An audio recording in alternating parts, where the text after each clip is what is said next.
اور حضرت ابراہیم بن حسین امام الحرمین ان کے پاس جب اسرائیل آئے اور اسرائیل نے کہا کہ مولانا پنجابی دے مانا صحیح ہونا، مولانا لمے پو لمے لیٹو، مولانا لیٹو تہاڈی روح کڈنی۔ مولانا نے کہا کہ میرا کوئی پروگرام نہیں ہے مرنے کا، یہ ہے مسئلہ، قانون بدلو۔ انہوں نے کہا میرے مرنے کا پروگرام ہی کوئی نہیں۔ کہا جی نہیں مرنا تو پڑے گا آپ کو۔ کہا بھائی نہیں، آپ کو کہہ دیا ہے نا میرے مرنے کا کوئی پروگرام نہیں، اپنے واپس جاؤ۔ اب وہ حضرت اسرائیل واپس چلے گئے، واپس جا کر حضور کی بارگاہ میں عرض کی یا رسول اللہ وہ مولانا مرنا ہی نہیں چاہتے۔ میرے آقا نے فرمایا پھر میں جاتا ہوں۔ حضور نے ابراہیم بن حسین کو فرمایا مولانا مرتے کیوں نہیں؟ عرض کی اب تو مروں گا، آپ نے جو فرما دیا، اب تو مرنا ہے، لیکن آپ کریم ہیں، آپ کریم ہیں، میرا ایک مطالبہ ہے آپ سے، واہ کیا جود و کرم ہے شاہ بطحا تیرا، نہیں سنتا ہی نہیں مانگنے والا تیرا۔ عرض کی میرا ایک مطالبہ ہے آپ سے کہ قیامت تک، جب تک قیامت قائم نہیں ہوتی، میرے نامہ اعمال میں حج لکھا جائے تو میں مرنے کے لیے تیار ہوں، ورنہ میں حضور میرا ایک مطالبہ ہے۔ حضور نے فرمایا یہ مطالبہ ہم پورا کر دیں گے، مرے تو صحیح نہ، کم از کم مرنے کے لیے تیار تو یہ ہے رسول اللہ کے غلاموں کی قیامت تک۔ جس نے بھی حضور سے وفا کی اس وفا کا کوئی اندازہ نہیں کر سکتا، نہ اس وفا کے کوئی صلہ کا اندازہ کر سکتا ہے قیامت تک۔ آج حضور کی امت، اقبال کہتا ہے سبب اس کا کچھ اور ہی ہے جس کو تو خود سمجھتا ہے کہ زوال بندہ مومن کا بے زری سے نہیں۔ مسلمانوں کی ذلالت کی وجہ یہ نہیں کہ ان کے پاس کچھ نہیں، سب کچھ ان کے پاس موجود ہے، ایک چیز ان کے اندر ختم ہوتی جا رہی ہے، کیا؟ نہیں عشق رسول تو کیا ان کے پاس ہونا ہے؟ ہر بندہ اٹھ کر اپنا سائز کے مطابق حضور کا مقام ناپنا چاہتا ہے کہ میرا چونکہ علم اتنا ہے تو میں چاہتا ہوں کہ یہ حضور وہاں تک درود نہیں سنتے، اپنے کانوں پر نبی کے کانوں پر قیاس کرتا ہے، اور پھر اپنے علم کو دیکھ کر فلاں چیز کا، بھائی جب وہ کچھ بھی نہیں تھا حضور تھے، کچھ بھی نہیں تھا، نہ روح امین، نہ عرش بری، نہ لوح مبین، کوئی بھی کہیں خبر ہی نہیں، جو رمزیں کھلی ازل کی نہاں تمہارے لیے۔ سارا کچھ جب حضور کی وجہ سے ہوا تو حضور کے بارے میں یہ باتیں کرنا کہاں کا انصاف ہے؟ اگلی بات جو آخری میں بات کرنے لگا ہوں نا، وہ پچھلے سال سیالکوٹ کے اندر، پچھلے سال جو ہے نا سیالکوٹ کے اندر ایک مولوی تقریر کر رہا تھا، یہ واقعہ رضائے مصطفیٰ رسالے میں آیا ہے، سچا واقعہ۔ سیالکوٹ میں ایک مولوی تقریر کر رہا تھا، اس نے تقریر کرتے کرتے حضور کے خلاف کوئی بات کر دی، اور قریب ایک حویلی، ایک جگہ، ایک بھینس، پنجابی کے اندر مجھ، ایک بھینس بندھی ہوئی تھی، اس نے رسا توڑا، وہ سٹیج پر آ گئی، وہ مولوی اچھل کر درخت پر چڑھ گیا، وہ بھینس نیچے نیچے ایسے پھرے کہ نیچے آ، میں تجھے بتاؤں تو نے حضور کے بارے میں بات کیوں کی ہے۔ یہ سیالکوٹ کا واقعہ پچھلے سال۔ اب وہ مولوی کہے یہ بھینس جھلی ہو گئی، پاگل ہو گئی، اس کو باندھو۔ تو لوگوں نے کہا اگر یہ پاگل ہوتی تو ہمیں کیوں نہیں مارتی؟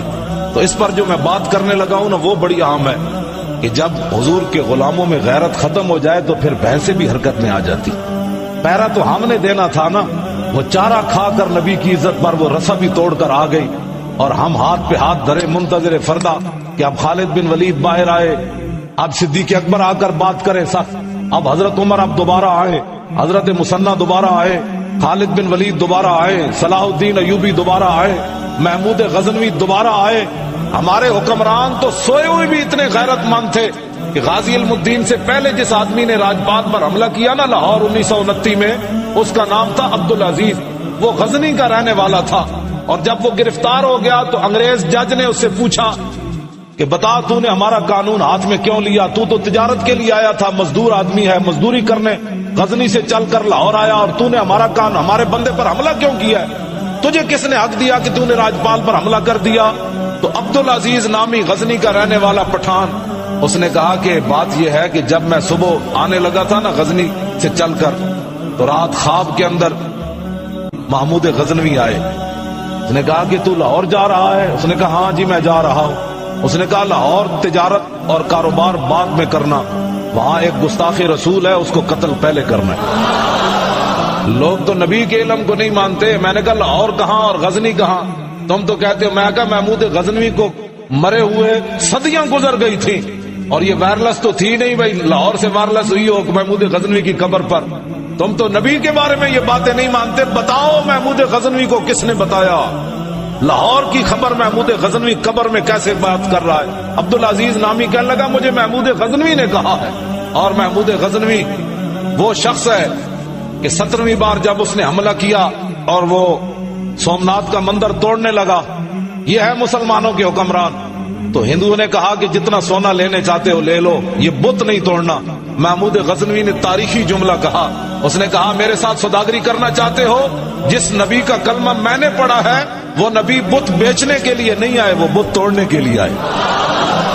میں جس نعرے تو زیادہ خوش ہونا ہوں تسی کوئی نہیں لایا لبیک کڑا۔ اس لیے اقبال نے کہا کہ کیا نہیں ہے اور کوئی غزنوی کارگاہ حیات میں، بیٹھے ہیں کب سے منتظر اہل حرم کے سومنات۔ اقبال کہندا اور ماما غزنوی نہیں جمنے، اور بلے باز ہی جمدے رہنے سدا، کوئی غزنوی تو جمن تاکہ پھر کفر جو ہے وہ لرزہ بر اندام ہو۔ غزنوی آ رہا ہے، غزنوی آ رہا ہے، غزنوی آ رہا ہے۔ خالد بن ولید رضی اللہ تعالیٰ عنہ سے جب پوچھا گیا کہ بابا جی یہ جو آپ ہر جگہ جاتے ہیں اور آپ کو اللہ تعالیٰ فتح دیتا ہے تو اس کا مسئلہ کیا ہے، یہ فتح کیوں ہوتی ہے؟ اے تبلیغی جماعت دا بابا ہے، اے لوٹے بسترے والے، حب احمد کی تبلیغ تو نے نہ کی، کٹ گئی عمر گستاخیوں میں تیری، نقص ہی ڈھونڈنا اگر ہے مقصد تیرا، یوں ہی بستر اٹھانے سے کیا فائدہ، دل میں عشق محمد نہیں ہے اگر کلمہ سننے سنانے سے کیا فائدہ، قلب میں شوق طیبہ نہیں ہے اگر مکے میں آنے جانے سے کیا فائدہ، خشک سجدے کیے خوب ماتھا گھسا اور پیشانی پہ داغ سجدہ بنا، قلب داغ محبت سے خالی رہا، یوں ہی ماتھا گھسانے سے کیا فائدہ۔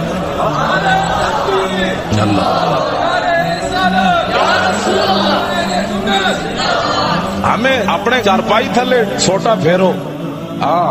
یہ یوسف کاندلوی ہے جس نے عنوان یہ باندھا ہے الاستنصار بشار النبی، نبی کے بال سے مدد طلب کرنا، یہ ہے عنوان اس کا، نبی کے بال سے مدد طلب کرنا۔ اور خالد بن ولید سے جب پوچھا گیا کہ بابا جی آپ ہزاروں کے لشکر میں چلے جاتے ہیں، لاکھوں کے لشکر کو شکست دے دیتے ہیں، کبھی آپ کا اٹھا ہوا قدم واپس نہیں آیا، تو کیا آپ کے بازو میں کوئی طاقت ہے زیادہ یا آپ بہادر ہیں؟ تو خالد بن ولید نے جواب کیا دیا؟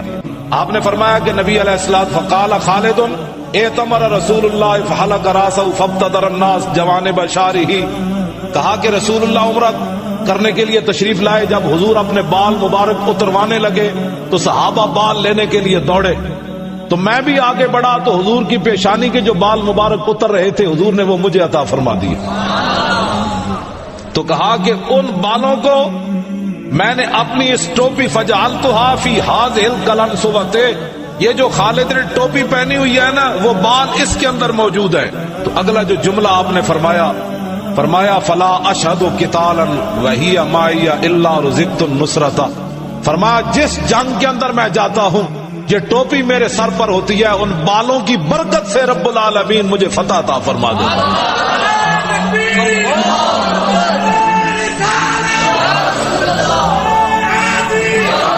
لو جی یہ ہے جی الاستنصار بشار النبی۔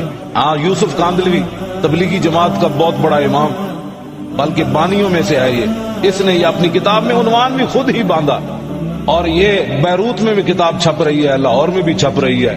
یہ میں نے کہا بتاؤ تم تو کہتے ہو نبی نفع نہیں دیتا، صحابی کو بھی سمجھ نہیں آئی وہ نبی کے بال سے مدد طلب کر رہے ہیں، اس کا جواب قیامت تک دو، اور قیامت تک خالد بن ولید سے زیادہ توحید سمجھ تمہیں نہیں آئی، تم تو بسترے اٹھا کر دین کا کام کرتے ہو نا۔ خالد بن ولید نے کہا کہ لقیت قضا و قضا زحفن فما فی جسدی شمر الا وفی ضربۃ بسیف اور رمیۃ بسام او طعنۃ برمح، فرمایا میں بڑی بڑی جنگوں میں حاضر ہوا، میرے جسم پر ایک بالش جگہ نہیں بچی جہاں تلوار تیر اور نیزہ نہ لگاؤ، پھر بھی مدد کس سے طلب کرتے ہیں؟ حالانکہ خالد بن ولید کی اپنی بڑی طاقت تھی، وہ بڑے دلیر تھے، لیکن کہا کہ نہیں یہ میری دلیری اپنی جگہ، اصل فتح کی وجہ رسول اللہ کے بال ہے۔